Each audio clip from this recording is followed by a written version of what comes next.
Hello everyone, welcome to engineering Angan. তো আজকের operating সিস্টেমের লেকচার ভিডিওতে আমরা কথা বলবো শর্টেস্ট জব ফার্স্ট বা এসজেএফ শিডিউলিং নিয়ে। তো আজকের ভিডিওতে আমরা এসজেএফ শিডিউলিং এর প্রিমিটিভ ভার্সনটা নিয়ে কথা বলবো। তো এর আগের ভিডিওতে আমরা নন প্রিমিটিভ ভার্সনটা দেখছিলাম। তো এই ভিডিওতে আমরা প্রিমিটিভ ভার্সনটা দেখবো এবং এর এক্সাম্পল সলভ করব এবং টার্ন অ্যারাউন্ড টাইম এবং ওয়েটিং টাইম বের করব। তো চলো শুরু করা যাক। তো আমি যদি আরেকবার একটু এসজেএফ সম্পর্কে কথা বলে দেই, যে এসজেএফ হলো একটা সিপিইউ শিডিউলিং অ্যালগরিদম, যেটা কোন শর্তের উপর ভিত্তি করে কাজ করে, যে ও সবচেয়ে শর্টেস্ট যে জব আছে সেগুলোকে আগে সিপিইউ দেবে। মানে যার বাস টাইম কম তাকে আগে সিপিইউ দেবে। কি, যার বাস টাইম কম তাকে আগে সিপিইউ দেবে। এখন দুইটা প্রসেস যদি এরকম চলে আসে যে যাদের বাস টাইম সমান, ধরো দুইটা প্রসেস পি1 পি2, তার বাস টাইম হচ্ছে দুইটারই 1 সেকেন্ড করে, তো সেক্ষেত্রে কি হবে, সেই ক্ষেত্রে তোমার যে কিউতে আগে আসবে সে আগে সিপিইউ পাবে, যে কিউতে আগে আসবে সে আগে সিপিইউ পাবে। আচ্ছা, তো এখন আমাদের এটা হচ্ছে আমাদের এসজেএফ এর প্রিমিটিভ ভার্সন। তো প্রিমিটিভ ভার্সন আর নন প্রিমিটিভ ভার্সনের মধ্যে পার্থক্য কি? তো নন প্রিমিটিভ ভার্সনে কি হইতো, আমরা যদি কোনো একটা প্রসেসকে সিপিইউ দিতাম তাইলে ওইটা যতক্ষণ না পর্যন্ত এক্সিকিউশন কমপ্লিট করতো ততক্ষণ আমরা ওইটাকে ইন্টারাপ্ট করতে পারতাম না। কিন্তু আমাদের প্রিমিটিভ ভার্সনে কি হবে, যদি আমরা কোনো একটা প্রসেসকে সিপিইউ দিয়েও দেই, তারপরে যদি ওই টাইমের ভিতর নতুন কোনো একটা শর্ট জব আসে, তাইলে আমরা কি করতে পারবো, ওই সিপিইউ তে দেওয়া প্রসেসটাকে ইন্টারাপ্ট করে আমরা ওই শর্ট জবটাকে আগে এক্সিকিউট করতে পারবো। তো এই হচ্ছে কি আমাদের প্রিমিটিভ এবং নন প্রিমিটিভ এর মধ্যে পার্থক্য। তো চলো আমরা একটা এক্সাম্পলের মাধ্যমে ব্যাপারটা আরো সুন্দর করে বুঝে নেই। তো এখানে একটা এক্সাম্পল দেওয়া আছে, এখানে 7টা প্রসেস দেওয়া আছে পি0 থেকে পি6 পর্যন্ত। তো এক্ষেত্রে আমি একটু আগে রেডি কিউ একটা এঁকে নেই, তাহলে আমাদের আরো বুঝতে সুবিধা হবে, এটা সলভ করতে আরো সুবিধা হবে। তো রেডি কিউটা আমি একটু এঁকে নেই।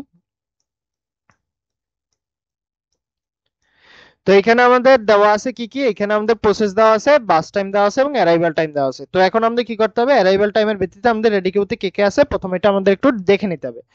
তো এখন অ্যারাইভাল টাইম 0 আছে 4টার, পি0 পি1 এবং হচ্ছে গিয়া পি3 পি4। আচ্ছা, তার মানে আমাদের রেডি কিউতে এই 4টা আছে, তাহলে আমরা একটু লিখে নিই। রেডি কিউতে পি0 আছে, তারপর আছে পি1, তারপর আছে আমাদের কি পি3, তারপর আছে আমাদের কি পি4। এই 4টা আছে আমাদের। তো এখন আমাদের কি শর্ত, এসজেএফ এর শর্ত হইছে যার বাস টাইম কম সবচেয়ে সে আগে সিপিইউ পাবে। তো আমাদের এখানে কয়টা প্রসেস আছে, রেডি কিউতে 4টা প্রসেস আছে, পি0 পি1 পি3 এবং হচ্ছে পি4। তো এখন আমাদের শর্ত কি, এখন আমাদের শর্ত হচ্ছে গিয়া যে যার বাস টাইম সবচেয়ে কম সে আগে সিপিইউ পাবে। তো এখানে আমাদের সবচেয়ে কম বাস টাইম হচ্ছে গিয়া পিওন এর, তার মানে আমাদের কে সিপিইউ পাবে আগে, পিওন। তার মানে ও কয় সেকেন্ড আর সিপিইউ পাবে। আচ্ছা, প্রথমে ওকে দিলাম 0 সেকেন্ড থেকে 1 সেকেন্ড পর্যন্ত, ধরো প্রথম চালাইলাম 0 নাম্বার সেকেন্ড থেকে 1 নাম্বার সেকেন্ড পর্যন্ত। এখন কি 1 নাম্বার সেকেন্ডে কি আমাদের নতুন কি কোনো প্রসেস আসছে? না, নতুন কোনো প্রসেস আসে না, তার মানে এখনো ওই সবচেয়ে ছোট প্রসেস, তার মানে ও আরো 1 সেকেন্ড পাবে, তাইলে ওকে 0 নাম্বার সেকেন্ড থেকে 2 নাম্বার সেকেন্ড পর্যন্ত চালাইলাম। তার মানে আমাদের ও ডান, পি1 এর এক্সিকিউশন ডান, তার মানে আমাদের কিউ থেকে পিয়ন উঠে যাবে। তো কিউ থেকে আমরা পিয়নকে উঠাই দিলাম। তো এখন আমরা আসি কয় নাম্বার সেকেন্ডে, এখন আসি আমরা 2 নাম্বার সেকেন্ডে। তো 2 নাম্বার সেকেন্ডে কি আমাকে নতুন কি কোনো প্রসেস আসছে? একটু মুছে নেই। হ্যাঁ, 2 নাম্বার সেকেন্ডে আমাদের নতুন আরেকটা প্রসেস আসছে, কি প্রসেস, পি2 আসছে আমাদের নতুন। তো এখন আমাদের রেডি কিউতে কি আছে, পি2 আছে। তার মানে আমাদের কয়টা আছে প্রসেস, পি0 আছে রেডি কিউতে, পি3 আছে, পি4 আছে, আর আছে কে পি2। তো এখন আমাদের দেখতে হবে এই 4টার ভিতর আবার কার বাস টাইম সবচেয়ে কম। তো আমরা দেখতে পাইতেছি পি2 এর বাস টাইম সবচেয়ে কম মাত্র 1, তো এটা এক্সিকিউশনে যাবে। তো আমরা দিলাম 2 নাম্বার থেকে 3 নাম্বার সেকেন্ডে আমাদের পি2 এক্সিকিউট হইলো, তার মানে পি2 আমাদের এক্সিকিউশন ডান। তো আমরা পি2 কে আমাদের কিউ থেকে রেডি কিউ থেকে উঠাই দিলাম, তো পি2 আমাদের ডান। এরপর আছে কি আমাদের কয় নাম্বার সেকেন্ড আছে, এরপর আমরা 3 নাম্বার সেকেন্ডে আছি। তো 3 নাম্বার সেকেন্ডে কি আমরা একটু দেখি আমাদের কি নতুন কি কোনো প্রসেস আসছে। হ্যাঁ, আমাদের নতুন আরো একটা প্রসেস আসছে পি6। তাহলে আমরা রেডি কিউতে লিখে নেব আমাদের পি6। আচ্ছা, এখন আমাদের রেডি কিউতে কে কে আছে, পি0 আছে, পি3 আছে, পি4 আছে, আর আছে আমাদের পি6। তো এর মধ্যে সবচেয়ে কম বাস টাইম কার, এর মধ্যে সবচেয়ে কম বাস টাইম হচ্ছে কি আমাদের পি3 এর। কার, পি3 এর। তো এখন আমাদের পি3 আমরা এক্সিকিউট করব। তো পি3 এক্সিকিউট করি আমরা প্রথমে 1 সেকেন্ড এক্সিকিউট করি, 3 এর পর 1 সেকেন্ড এক্সিকিউট করি, 3 থেকে 4 নাম্বার সেকেন্ড পর্যন্ত এক্সিকিউট করি। আচ্ছা, এখন 4 নাম্বার সেকেন্ড পর্যন্ত এক্সিকিউট করে ও কয় সেকেন্ড এক্সিকিউট হয়েছে? 1 সেকেন্ড এক্সিকিউট হয়েছে, আর বাকি আছে এখনো 2 সেকেন্ড এক্সিকিউট হওয়া বাকি আছে। তো নতুন আরেকটা প্রসেস অলরেডি আমাদের চলে আসছে, P5। কে চলে আসছে? P5। তো P5 আমরা আমাদের রেডি কিউতে অ্যাড করে নেই। এখন আমাদের সবচেয়ে কম বাস টাইম কার? এখন আমরা দেখতে পাইতেছি সবচেয়ে কম বাস টাইম হচ্ছে যে P5 এর, মাত্র 1। আর P3 এর বাস টাইম এখনো বাকি আছে কত? 2। তার মানে ও এখন কি করবে? P3 কে সিপিইউ থেকে বের করে রেডি কিউতে দিয়ে দেবে, আর এখন সিপিইউ কাকে দেবে? P5 কে দিয়ে দেবে। কারণ হচ্ছে কি P3 এর বাস টাইম P5 এর থেকে বড়। P3 এখন P5 এর থেকে বড় হয়ে গেছে, তো আমাদের কাজ হয়েছে যে ছোট তাকে আগে পাঠাইতে হবে। তো সেই ক্ষেত্রে আমাদের P5 এখন আমাদের সিপিইউ পাবে কত সেকেন্ড? 1 সেকেন্ড। আচ্ছা, 4 নাম্বার সেকেন্ড থেকে আমরা 5 নাম্বার সেকেন্ড আমাদের দিয়ে দিলাম আমাদের কাকে? P5 কে। তো P5 আমাদের ডান। তো P5 আমাদের কিউ থেকে উঠে যাবে। তো P5 ডান। তো এখন আমাদের কিউতে আছে কে কে? আমরা একটু ক্লিন করে নেই, তাহলে আমাদের বুঝতে সুবিধা হবে। কিউতে আছে আমাদের P0 আছে, P3 আছে, P4 আছে, আর আছে P6।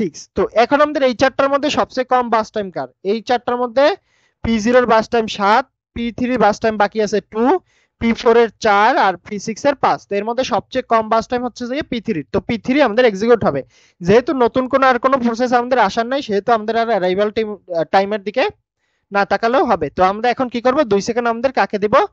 P3 কে দেব। তো 5 নাম্বার থেকে 7 নাম্বার সেকেন্ড আমরা P3 কে দিলাম। তো P3 আমাদের এক্সিকিউট হয়ে গেছে। তো আমাদের বাকি রইলো কে কে? বাকি রইছে আমাদের P0, P4, আর বাকি আছে P6। কোনটা কোনটা? আচ্ছা, আমি একটু মুছে নেই। বাকি আছে P0, P4 এবং P6। তো এই তিনটার মধ্যে আমাদের কম বাস টাইম কার? এই তিনটার মধ্যে কম বাস টাইম হচ্ছে P4 এর, মাত্র 4 সেকেন্ড। তো এটাকে আমরা 4 সেকেন্ড দিয়ে দেব। যেহেতু নতুন কোনো প্রসেস আমাদের আর নাই, সেক্ষেত্রে আমরা ওকে পুরো 4 সেকেন্ড আমরা দিয়ে দেব। তো 7 নাম্বার থেকে 11 নাম্বার সেকেন্ড পর্যন্ত আমাদের P4 পাইলো, তার মানে P4 অলরেডি আমাদের ডান ও রেডি কিউ থেকে চলে যাবে। এরপর আসে কি? এরপর আমাদের নতুন আরো নতুন কোনো প্রসেস আমাদের নাই।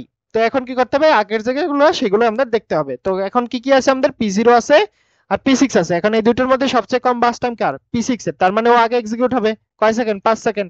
তাহলে 11 নাম্বার থেকে 16 নাম্বার সেকেন্ড পর্যন্ত ও এক্সিকিউট হইলো। এরপর আসে আমাদের কি? এরপর আসে আমাদের আর একটাই বাকি থাকে। কে বাকি থাকে? আমাদের বাকি থাকে হচ্ছে গিয়া P0। তো P0 কত? বাস টাইম কত? 7। তার মানে 16 থেকে 23 নাম্বার সেকেন্ড পর্যন্ত P0 এক্সিকিউট হবে।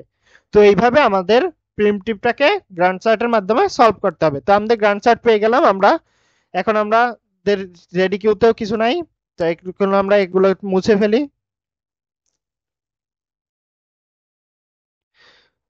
তো এখন আমাদের বের করতে হবে কি? ওয়েটিং টাইম এবং টার্ন অ্যারাউন্ড টাইমের এভারেজ। তো আমাদের বের করা যাক। তো আমাদের যেই সূত্র অনুযায়ী অ্যাপ্লাই করে জাস্ট বের করে ফেলবো আমরা। তো টার্ন অ্যারাউন্ড টাইমের ক্ষেত্রে কি হবে? সূত্র কি? এন্ড টাইম মাইনাস হচ্ছে গিয়া অ্যারাইভাল টাইম। তো এন্ড টাইম মাইনাস হচ্ছে অ্যারাইভাল টাইম। আমরা দেখি আমাদের P0 এর এন্ড টাইম হচ্ছে 23, অ্যারাইভাল টাইম 0, রইলো 23। P1 এর এন্ড টাইম 2, অ্যারাইভাল টাইম 0, রইলো 2। P2 এর এন্ড টাইম কত? P2 এর এন্ড টাইম হচ্ছে গিয়া 3, অ্যারাইভাল টাইম কত? P2 এর অ্যারাইভাল টাইম 2, রইলো আমাদের 1। P3 এর ক্ষেত্রে কত? এন্ড টাইম কত? 7, অ্যারাইভাল টাইম কত? অ্যারাইভাল টাইম হচ্ছে 0, রইলো আমাদের 7। P4 এর ক্ষেত্রে এন্ড টাইম কত? 11, অ্যারাইভাল টাইম রইলো কত? অ্যারাইভাল টাইম হচ্ছে কি আমাদের P4 এর ক্ষেত্রে 0, রইলো আমাদের 11। P5 এর ক্ষেত্রে আমাদের এন্ড টাইম কত? P5 এর ক্ষেত্রে এন্ড টাইম আমাদের 5, অ্যারাইভাল টাইম কত? 4, রইলো আমাদের 1। P6 এর ক্ষেত্রে এন্ড টাইম কত? 16, অ্যারাইভাল টাইম কত? আমাদের অ্যারাইভাল টাইম হচ্ছে 3, রইলো 16 বিয়োগ 3, 13। তো এখন কি করতে হবে? আমাদের এভারেজ বের করতে হলে এই কটাকে যোগ করতে হবে। তো যোগ করলে হয় আমাদের 58।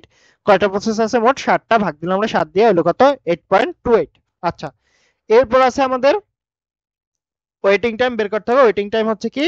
আমরা turn around time minus burst টাইমও দিতে পারি, অথবা তোমার এটাও করতে পারো, end time minus arrival time minus হচ্ছে বাস টাইম। তো সেক্ষেত্রে P0 এন্ড টাইম 23, অ্যারাইভাল হচ্ছে গিয়া 0, আর বাস টাইম হচ্ছে 7, রইলো 16। P1 এর হলো গিয়া এন্ড 2, অ্যারাইভাল 0, বাস হলো 2, রইলো 0। P2 এর ক্ষেত্রে আমাদের এন্ড 3, অ্যারাইভাল হলো 2, বাস টাইম হলো 1। P2 এর ক্ষেত্রে রইলো আমাদের 0। P3 এর ক্ষেত্রে এন্ড হলো গিয়া 7, অ্যারাইভাল 0, বাস্ট হলো 3, রইলো আমাদের 4। P4 এর ক্ষেত্রে এন্ড হলো 11, আমাদের অ্যারাইভাল হলো 0 আর বাস টাইম হলো 4, হলো আমাদের 7। P5 এর ক্ষেত্রে এন্ড হলো গিয়া 5, অ্যারাইভাল হলো 4 আর বাস টাইম হলো 1, রইল আমাদের 0। P6 এর ক্ষেত্রে এন্ড হলো গিয়া 16, তারপর আমাদের অ্যারাইভাল হলো 3, তারপর আমাদের বাস টাইম হলো কত, বাস টাইম হলো 5, রইল আমাদের 8। তো এখন কি করতে হবে, সবগুলো যোগ করতে হবে। তো যোগ করলে আমাদের 35 ভাগ দিতে হবে কয়টা প্রসেস আছে, 7টা, 7 দিয়ে তো রইল আমাদের 5। তো আমাদের এভাবেই আমাদের এভারেজ টার্ন অ্যারাউন্ড টাইম এবং এভারেজ ওয়েটিং টাইম বেরিয়ে গেল। তো এই ছিল মূলত আজকে আমাদের প্রিমিটিভ শিডিউলিং এর এসজেএফ, মানে এসজেএফ এর প্রিমিটিভ ভার্সন যাই বলি না কেন। তো আজকের ভিডিও আমাদের এই পর্যন্তই। আমাদের ভিডিওগুলো ভালো লাগলে অবশ্যই চ্যানেলটাকে সাবস্ক্রাইব করে আমাদের সাথেই থাকবেন। দেখা হবে পরবর্তী কোনো ভিডিওতে। ধন্যবাদ।